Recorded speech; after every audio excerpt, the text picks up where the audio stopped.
हम लोग एंटीबायोटिक की सीरीज देख रहे थे, उसमें अलग अलग एंटीबायोटिक्स के बारे में हम लोग बात कर रहे थे। तो आज एक एंटीबायोटिक्स के बारे में बात करेंगे जो मेनली तब यूज करते हैं जब बाकी कोई एंटीबायोटिक काम नहीं कर रहा होता है या किसी प्रकार का मल्टी ड्रग रेजिस्टेंस पैदा हो जाता है। ठीक है। इस एंटीबायोटिक का यूज बहुत ही लिमिटेड रखा गया है क्योंकि इसका जो इफेक्ट है वो ज्यादा किडनी पे नेगेटिवली देखने को मिलता है। तो आप इसको एक तरह से नेफ्रोटॉक्सिक टॉक्सिक सब्सटेंस भी बोल सकते हो जो किडनी के लिए खतरा होता है। ये antibiotic mainly gram negative bacteria पे काम करता है, ग्राम पॉजिटिव पे इसका कोई असर नहीं होता है।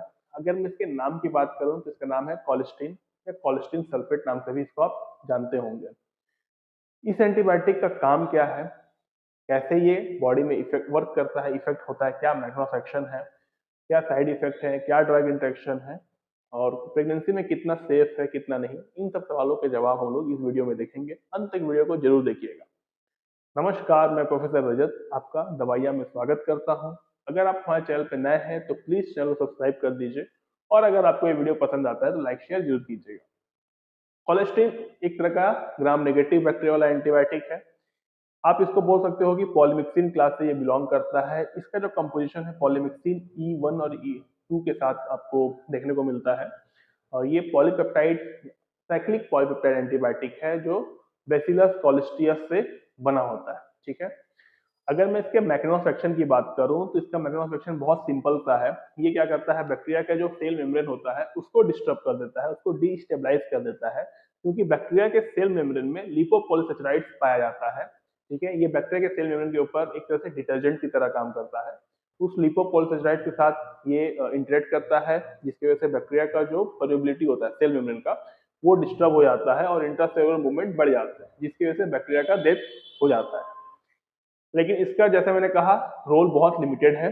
पहले इसका उपयोग बहुत ज्यादा होता था लेकिन फिर धीरे धीरे इसका उपयोग कम कर दिया गया क्योंकि पता चला कि किडनी पे ये बहुत ज्यादा खतरा बन जाता है, नेगेटिव इम्पैक्ट दिखाता है। तभी इसका उपयोग करते हैं जब कोई एंटीबायोटिक इसमें काम नहीं करता है। फार्माकोकाइनेटिक की अगर हम लोग बात करें तो फार्माकोकाइनेटिक में इसका 3 फॉर्म देखने को मिलता है, ओरल, इंट्रावेनस और रेस्पिरेटरी इनहेलेशन। ठीक है। तो जनरली जो इसका एब्जॉर्प्शन है वो इनहेलेशन पार्ट में और आईवी पार्ट में बहुत बेटर है in comparison to oral form क्योंकि गैस्ट्रोइंटेस्टिनल ट्रैक्ट से ठीक से एब्जॉर्ब नहीं हो पाता है। इसका डिस्ट्रीब्यूशन पूरे बॉडी में होता है लेकिन सबसे ज्यादा डिपोजिशन लंग्स में और किडनी में देखने को मिलता है। इसी डिस्ट्रीब्यूशन के बेसिस पे इसका रोल, इसका यूज निर्धारित किया गया है। उसके बाद इसका मेटाबॉलिज्म बॉडी में नहीं होता है, यूरिन के माध्यम से ये बॉडी से बाहर निकल जाता है। इसका हाफ लाइफ कुछ घंटों का ही हो पाता है। अगर यूजेस की बात करें हम लोग तो सबसे पहले इसका यूज हम लोग निमोनिया के केस में करते हैं क्योंकि लंग्स में इसका डिपोजिशन ज्यादा है। निमोनिया वो कंडीशन होता है जिसमें लंग्स में बैक्टीरियल इन्फेक्शन की वजह से बहुत ज्यादा पानी भर जाना या आप बोल सकते हो पस्थि जो कफ होते हैं वो भर जाता है। ठीक है। ये ट्रांसमिशेबल मतलब कि एक व्यक्ति से दूसरे व्यक्ति में फैलने वाला बीमारी होता है। इसके अलावा ये आपको केसीबियला इन्फेक्शन में भी यूज होता है जो इस तरह का निमोनिया है, लेकिन वो कम्युनिकेट नहीं होता है, मतलब एक व्यक्ति से दूसरे व्यक्ति में कम्युनिकेट नहीं होता है, नहीं फैलता है। ठीक है। इसके अलावा ये सेप्टिक कंडीशन में यूज होता है जिसमें ब्लड में इन्फेक्शन की वजह से पूरे बॉडी में इन्फेक्शन फैलना शुरू हो जाता है। इसके अलावा जैसा कि मैंने कहा कि पेट में ये रहता है। ठीक है।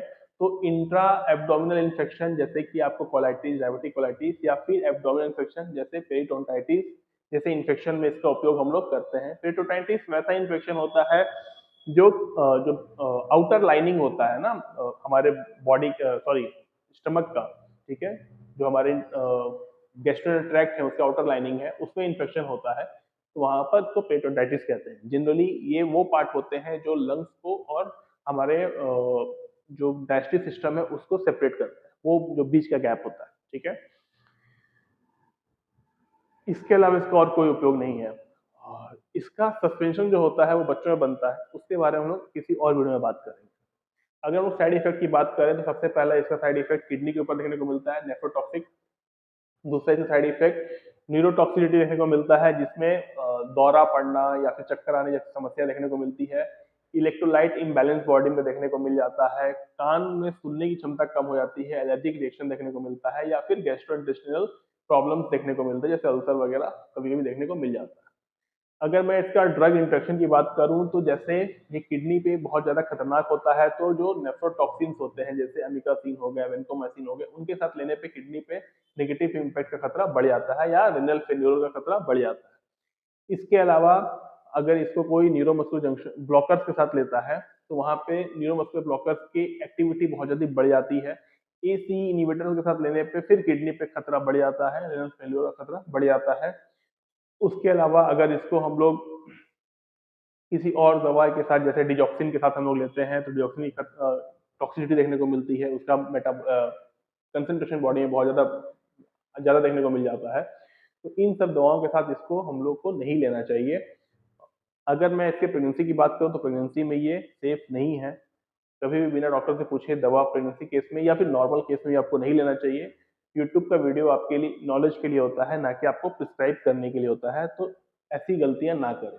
उम्मीद है आपको ये वीडियो पसंद आया होगा। अगले वीडियो में फिर मिलेंगे, तो अपना ख्याल रखिए। जय हिंद।